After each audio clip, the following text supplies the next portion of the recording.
Good morning, everyone. Here I am again with my next video on the poem The Road Not Taken. Today, in this very video, I am going to share with you the answers of all the questions given at the end of the poem in your book Beehive.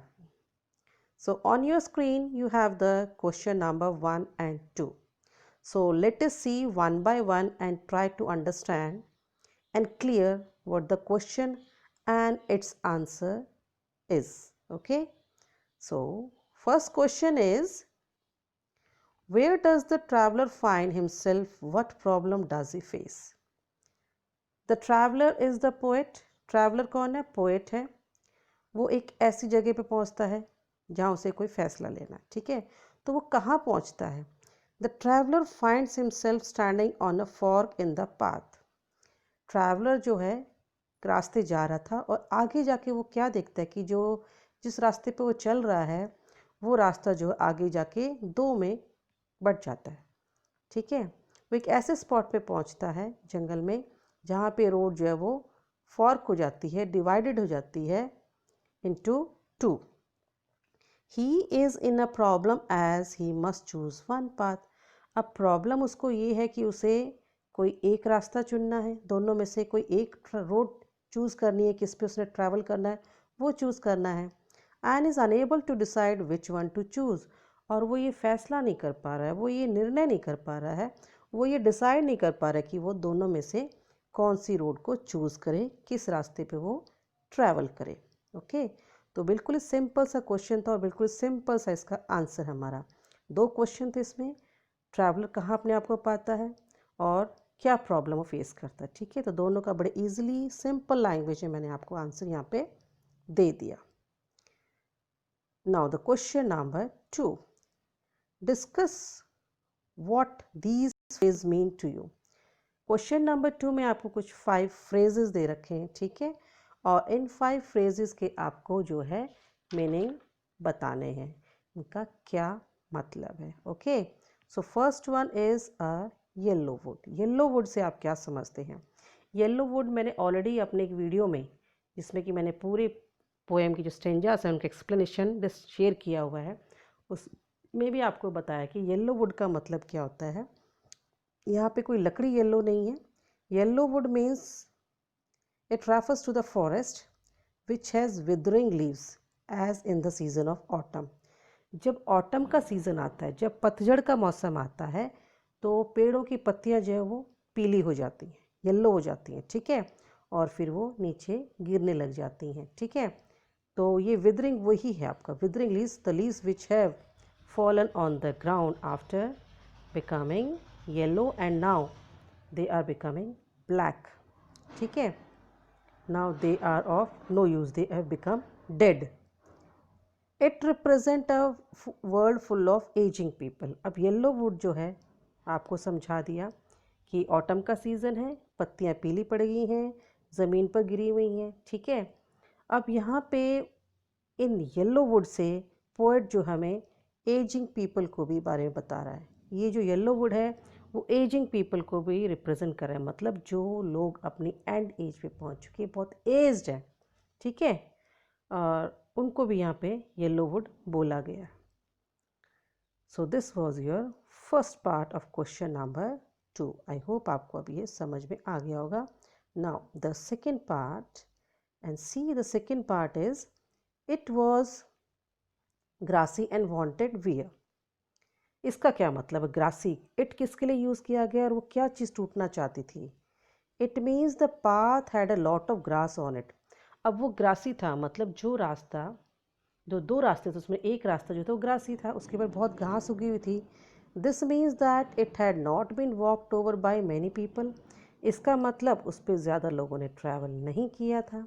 ठीक है, and it had to be worn out by the steps of the people who walked on it. और वो टूटना चाहती थी लोगों के चलने से. लोग उस पर चलेंगे तो उनके पैरों से वो घास जो है वो टूट जाएगी.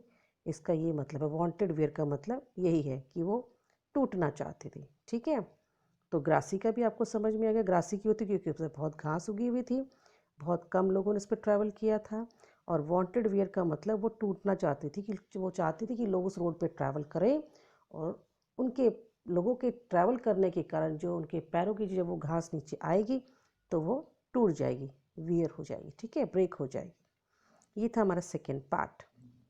अब है हमारा थर्ड पार्ट। थर्ड पार्ट क्या है? The passing there. इसका क्या मतलब है? It means that when he walked over the path that he had chosen. Passing there मतलब उधर से गुजरने पे, ठीक है। इसका मतलब जब उस रास्ते पे चलता है पोएट, जो उसने चूज़ किया था, उसका मतलब है द पासिंग देयर, उस रास्ते से गुजरना जो उसने चूज़ किया। Now the fourth one, leaves no step had trodden black. इससे क्या मतलब बनता है? It means that no one had walked over the leaves. No step मतलब किसी के पैर जो है पत्तों पर नहीं पड़े, मतलब किसी ने उस पर वॉक ही नहीं किया, ठीक है। No one had walked over the leaves as they were still green, क्योंकि वो अभी भी हरी थी, ग्रीन थी। If they had been walked over they would have turn black. और अगर उस पर कोई चला होता तो वो ब्रेक हो जाती, ठीक है, और ब्रेक होने के बाद कलर जो है वो ब्लैक हो जाता, और लेकिन वो ब्लैक नहीं थी, वो अभी भी ग्रीन थी। तो ये हो गया हमारा पार्ट फोर्थ। ओके, चलो अब हम करते हैं इसका part number fifth. Question number 2 का पार्ट फिफ्थ ये क्या कहता है? How way leads to on to way.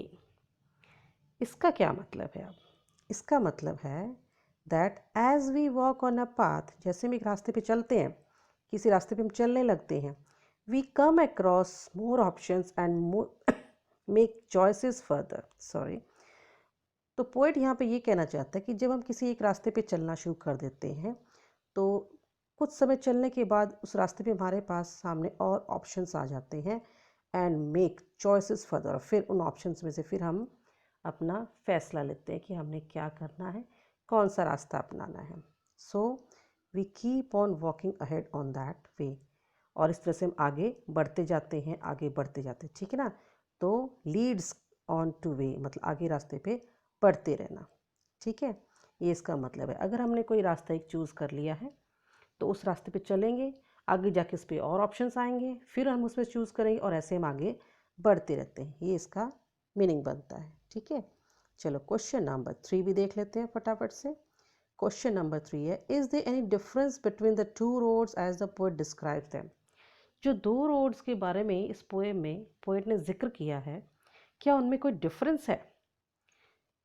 In stanza 2 and 3, stanza 2 और 3 में जिन पोएट के बारे में जिक्र किया है, जिन रोड्स का, क्या उनमें कोई डिफरेंस है? ये हमें बताना है। The two paths were similar in the beginning. दोनों जो रास्ते थे जब पोएट के सामने आते हैं तो दोनों बिगनिंग में बिल्कुल सिमिलर थे, एक जैसे थे। The poet felt that one of them was grassy. Poet ने ऐसा महसूस किया, उसको लगा कि उसमें से एक जो है काफ़ी ग्रासी है, मतलब उसके काफ़ी ऊपर घास उगी हुई है, and had not been walked over by many people, और काफ़ी लोगों के द्वारा वो ट्रैवल नहीं किया है उस रोड के ऊपर, लोगों ने उस ऑप्शन को चूज़ नहीं किया है। लेकिन but when he walked on it, लेकिन जब वो खुद उस पर चलता है फॉर सम डिस्टेंस, कुछ दूरी तक, ही realise that it was like the other one. तो उसको लगा कि ये तो दूसरी रोड की जैसे ही है, ज़्यादा कोई डिफरेंस ही नहीं है। तो हम कह सकते हैं according to the poet in stanza 2 and 3, beginning में तो उसको डिफरेंस लगा, लेकिन बाद में आगे चलने के बाद, कुछ वक्त ट्रैवल करने के बाद उसे लगा कि दोनों रोड जो है वो सेम है, ठीक है। चलो, तो ये था हमारा थर्ड का फर्स्ट पार्ट। अब है हमारे पास स्क्रीन पे थर्ड का सेकेंड पार्ट। अब ये क्या कहता है? In the last two lines of the poem, क्या वहाँ उसे कोई डिफरेंस लगता है पोएम की लास्ट टू लाइन्स में? Here again the poet talks of the initial decision. Poem की लास्ट टू लाइन्स में पोएट दोबारा से अपने शुरुआती, इनिशियल मतलब बिगनिंग, शुरुआती डिसीजन के बारे में बात कर रहा है।